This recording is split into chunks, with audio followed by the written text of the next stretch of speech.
థియేటర్‌లో సగానికి సగం మంది ఇతన్ని చూడ్డానికైతే వచ్చారు. నేను ఎప్పుడు ఏ మూవీ చూసినా 2-3 మెంబర్స్ మూవీ ఎలా ఉందనైతే అడుగుతారు. కానీ ఈ మూవీ చూసాక నాకిప్పటివరకు ఎప్పుడూ అంతమంది అడగలేదు మూవీ ఎలా ఉందని. చాలా మంది మెసేజ్ చేశారు మూవీ ఎలా ఉందని.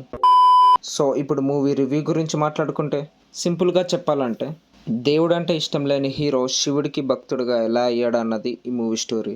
ఇప్పుడు మూవీ పాజిటివ్ గురించి మాట్లాడుకుంటే మూవీలో songs, CGI, characters, acting, dialogues అవన్నీ ఓకే పర్లేదు బాగున్నాయి. మెయిన్ ప్రభాస్ ఎంట్రీ తర్వాత చాలా బాగుంటుంది మూవీ. ఇంకా 30-40 మినిట్స్ క్లైమాక్స్, ఇంకా మంచు విష్ణు యాక్టింగ్, బీజిఎం అన్నీ సూపర్ ఉంటాయి. ఇంకా మూవీ నెగిటివ్స్ గురించి మాట్లాడుకుంటే ఫస్ట్ హాఫ్ మరీ అంత సూపర్ ఏమి ఉండదు, జస్ట్ ఓకే, మరీ అంత ఇంపాక్ట్ ఏమి ఉండదు మూవీకి. ఇంకా ఫస్ట్ హాఫ్లో విలన్కి ఎలివేషన్ సూపర్ ఉంటుంది, కానీ సెకండ్ హాఫ్లో విలన్కి ఇంకా మన హీరో వాళ్ళకి యుద్ధం అయితే ఉంటుంది. అదొక 10-15 మినిట్స్ ఉంటుంది.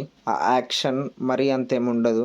యాక్షన్ చేస్తున్నప్పుడు క్యారెక్టర్స్ వాళ్ళందరూ అలసిపోతూ ఉంటారు. ఇంకా మధ్యలో సన్ రైజ్ వస్తుంది, లైటింగ్ వస్తుంది, మళ్ళీ చీకటి అయిపోతుంది.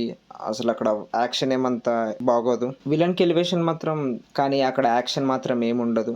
ఎవరు ఎటు నుంచి వస్తున్నారు ఏంటి, అక్కడ యాక్షన్ ఏమవుతుంది ఏమన్నది అర్థం కాదు మనకి. మూవీలో మోహన్ బాబు యాక్టింగ్ అయితే సూపర్ ఉంటుంది. ఇంకా మూవీలో మోహన్ లాల్, బ్రహ్మానందం క్యారెక్టర్స్ ఉన్నాయంటే ఉన్నాయి అంతే, ఏదో అలా వచ్చి వెళ్ళిపోతారు అంతే. ఇంకా సెకండ్ హాఫ్లో ఒక క్యారెక్టర్ విలన్స్తో ఫైటింగ్ అయితే చేస్తాడు.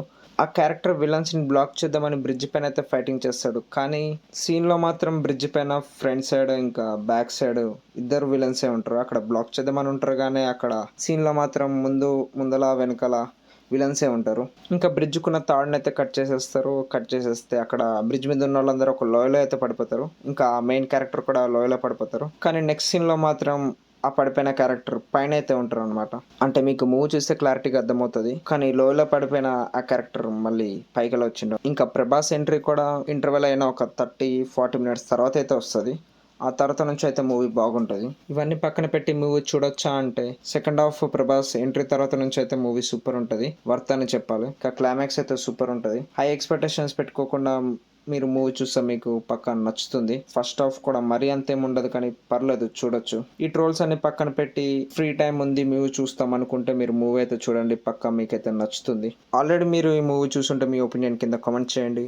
So that's all for today guys. మనం మళ్ళీ కలుద్దాం ఇంకో మూవీ రివ్యూలో. Until then bye bye. Thanks for watching.